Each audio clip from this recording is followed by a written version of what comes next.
Riddle me this. If you could have the choice between $1 million or a penny doubled over 30 days, which would you choose?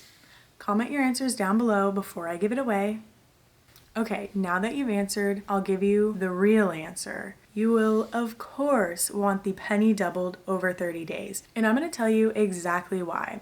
Today we're going to be talking about compound interest. What the heck is compound interest? Compound interest is interest that you earn on your principal investment, so your initial contributions, and accumulated interest, what you've earned thus far. And so you're essentially earning interest on interest. You see where I'm going here? You can make a lot of money using compound interest. Compound interest can be used to your advantage, but it can also be used against you, like when it comes to debt. Take credit card debt, for example. If you miss a payment, then you're charged interest on that amount. And if you don't pay it off by the end of next month or when your next billing cycle comes around, then you're going to be paying interest on the total amount, which includes the interest that has already been added to that balance. So you're paying interest on interest, which is essentially just giving your money away. So avoid credit card debt, but we already know that. However, when it comes to saving money or investing money, you can use compound interest to your advantage. First and foremost, how can you benefit from compound interest? Well, it's kind of just the opposite of paying interest on interest. You're earning interest on interest. So going back to the penny riddle, would you rather have $1 million right here and right now, or a penny doubled over the course of 30 days? Most of you probably know that the answer is a penny doubled over 30 days, but why? The answer is compound interest. So a penny doubled over 30 days would come out to be over $5 million. I'm not going to do all of the math right now, but you can do it yourself with some formula off of Google because I don't know it off the top of my head. But $5 million. What if you would have taken that million that I offered? I mean, I'm not offering you any money because I don't have $1 million yet. But a penny doubled over 30 days comes out to be over $5 million. And that's because of compound interest. That is an extreme example. I mean, no one's going to be giving you the option of having a penny doubled over 30 days. If they do, take it.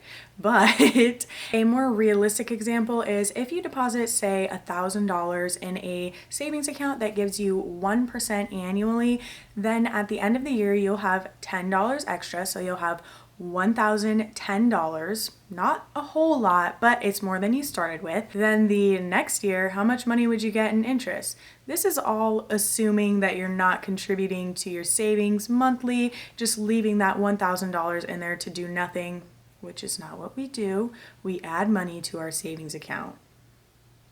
Yes, Kelsey, we add money to our savings account. But anyways, just assuming you threw $1,000 into this bank account, you get 1% annually. The first year, obviously, you get $10 back. So you have $1,010 in this account now. How much money would you get next year? Did you say $10? Well, I hate to break it to you, but you're wrong because now you have $1,010 in this account. You're earning 1% on the $1,010, which would be $10.10.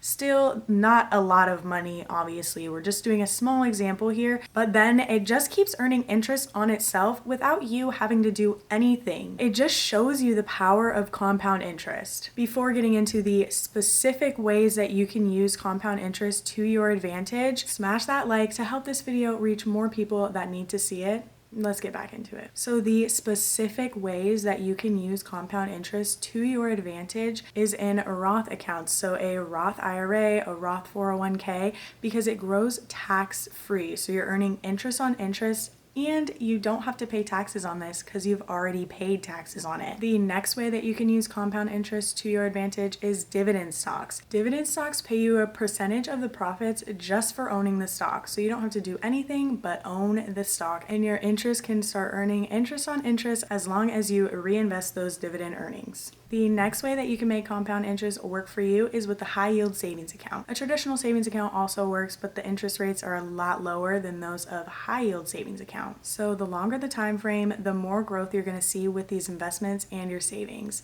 Check out this video and I'll see you guys next week.